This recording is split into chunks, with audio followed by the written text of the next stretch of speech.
Это программа «Актуальное интервью», и с вами Туяра Константинова. Гость нашей студии – депутат Государственной Думы Галина Иннокентьевна Данчикова. Добрый день, Галина Иннокентьевна. Добрый день. Мы с вами встречаемся уже не первый раз и традиционно подводим итоги работы парламента и говорим о наиболее значимых для населения республики законопроектах. Я знаю, что в вашем депутатском активе более 120 законов, в том числе законопроект, который вы недавно внесли в Думу. Он был по поручению президента России. Расскажите, о чем идет речь и чем конкретно он поможет Якутии и другим регионам. У нас в республике на сегодняшний день зарегистрировано 18 региональных инвестиционных проектов. Работают они в сфере добычи угля и золотодобывающие предприятия. В принципе, здесь сейчас необходимо провести такую жесткую инвентаризацию налоговых льгот и, конечно, посмотреть по выполнению условий инвестиционных деклараций. Законопроект прошел в первое чтение, он поддерживается и правительством Российской Федерации, заключение на данный законопроект. Я думаю, что после получения отзывов от субъектов Российской Федерации по данному законопроекту, законопроект будет внесен на рассмотрение во второе чтение и в третьем чтении. Надеюсь, никаких препятствий не будет. Вот по этому поводу хочу еще дополнить, что глава республики Арсений Сергеевич Николаев эту проблему также озвучивал. Мы с вами, когда встречались, мы как раз обсуждали, насколько реалистично принятие такого законопроекта для того, чтобы связать именно вложенные инвестиции с предоставлением налоговых преференций, которые являются одним из стимулов именно на работы на территориях инвестора. Теперь все понятно. Не могу не спросить об вашей инициативе по внесению изменений в федеральный закон о недрах. Каковы сейчас его перспективы?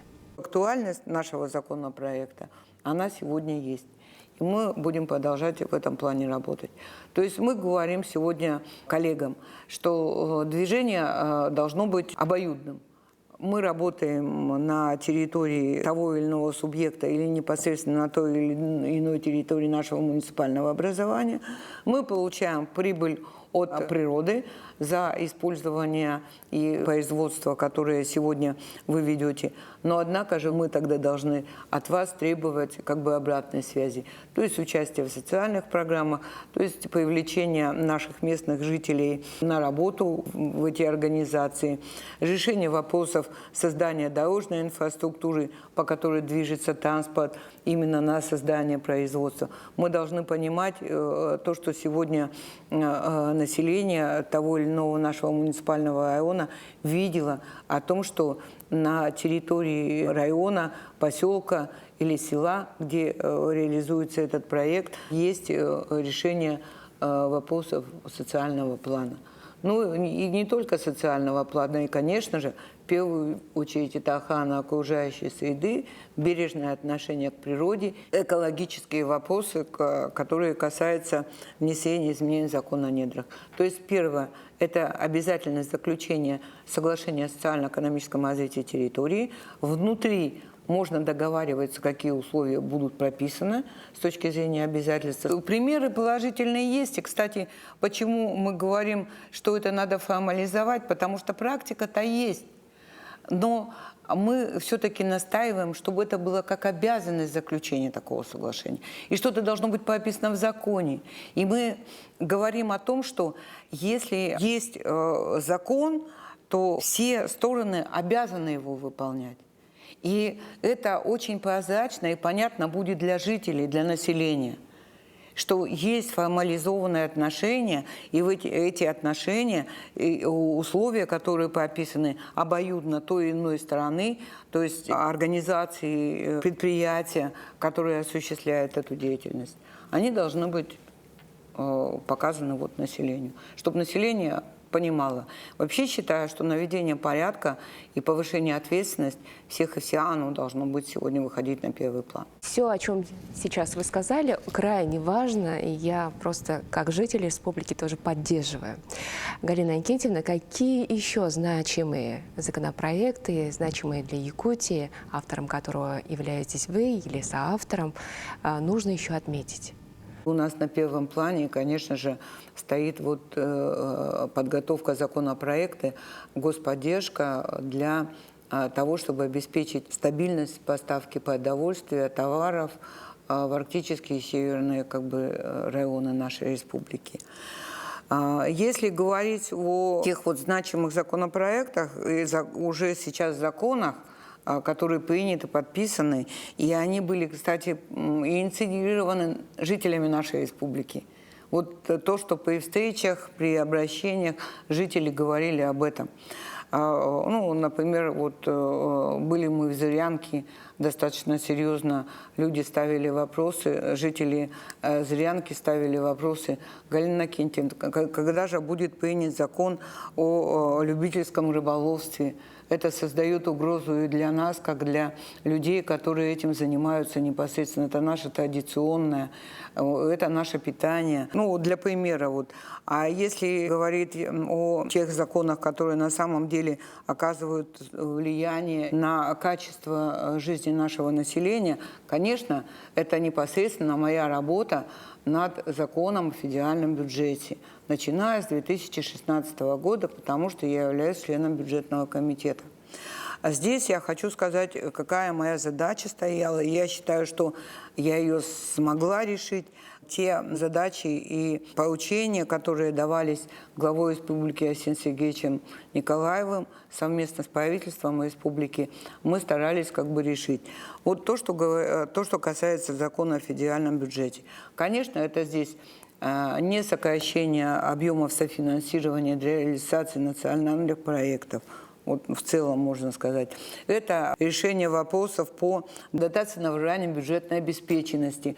Вот мы все время говорим, и часто я встречаю, когда или наши журналисты, или экономисты пытаются сказать, почему мы такая богатая республика, почему мы получаем дотацию из федерального бюджета, и почему мы не можем, в принципе, решать вопросы за счет, собственно, налогов. Я понимаю, есть некие вопросы, которые требуют более глубокого изучения. Но, однако, эта дотация на выравнивание бюджетной обеспеченности, которую мы получаем из федерального бюджета, она дается на то удорожание, которое есть у нас в республике. Та же транспортная доступность, та же сезонность товаров, те же повышенные затраты, которые сегодня есть у нашего бюджетного сектора. Это здравоохранение, это образование, это культура. И здесь говорить о том, что мы постоянно и мы вторые по дотации, это объективно. Это совершенно объективно, потому что если посмотреть дотация на выравнивание бюджетной обеспеченности, мы ее все равно не получаем до единицы. Мы ее получаем, мы выравниваемся из общего объема фонда финансовой поддержки. Что вот мы при подготовке, при принятии закона о бюджете решали для нашей республики?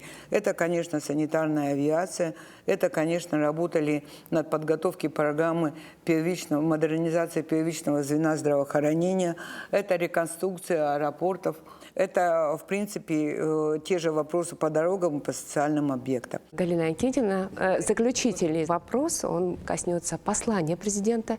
Какие инициативы и предложения вносит республика? Мы, как республика, подготовили ряд предложений в рамках реализации послания президента. Я их, в принципе, могу назвать. По перечню это 15 законодательных инициатив, которые предложены республикой в рамках реализации послания президента.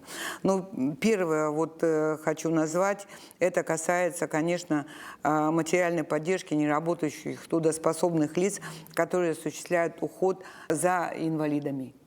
Эта тема, она часто звучит именно от жителей нашей республики, о том, что сегодня неработающих трудоспособных лиц, которые осуществляют за уход достаточно небольшие размеры этих выплат.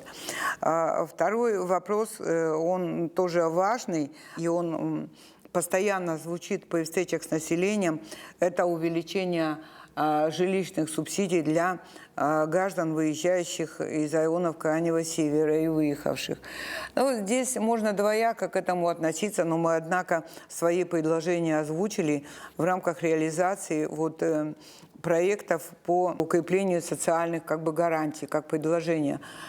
И предложили, что необходимо, первое, что мы говорим о закреплении населения на Дальнем Востоке. Тут постоянно боль наших жителей, субсидии для выезжающих. Понятно, мы предлагаем вариант. Давайте, уважаемые коллеги, мы проработаем такой механизм, чтобы обеспечить именно выдачу сертификатов для инвалидов и пенсионеров. То есть, чтобы создать именно условия более комфортные для проживания именно этой категории. Все, что касается работающих, все, что касается тех людей, которые сегодня могут, в принципе, принести пользу и работать на нашей территории, пусть даже в Нерюнге, пусть даже в Мирном. Мы будем смотреть, и сейчас прорабатываем механизмы с Министерством финансов. Законодательную инициативу, которую мы внесли, и инициировали, это человеку необходима именно квалифицированная современная медицинская помощь. Мы предложили в рамках реализации послания президента создание и усиления и модернизации именно арктической медицины в Арктике. Предложения, которые у нас есть, и мы их направили, это касается закона о федеральном бюджете. Такой бородатый вопрос. Очень давно его ставят и все субъекты Российской Федерации. Это обеспечить жильем детей-сирот.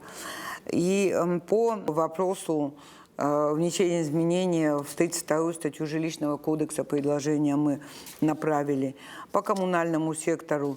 И я не могу не назвать это все-таки мы как предложение в реализацию законодательных инициатив и предложений от Республики Саха-Якутия, от нашей республики мы внесли в этот перечень внесения изменений в закон о недрах.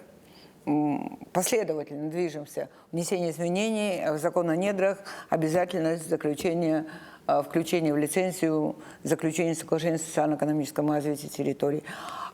И тот законопроект, который, в общем-то, обсуждался, мы несколько раз, когда с вами встречались, вы его называли, это регулирование вопроса по бивням мамонта. Примерно так работаем. Галина Иннокентьевна, я благодарю вас за участие в программе «Актуальное интервью». Спасибо.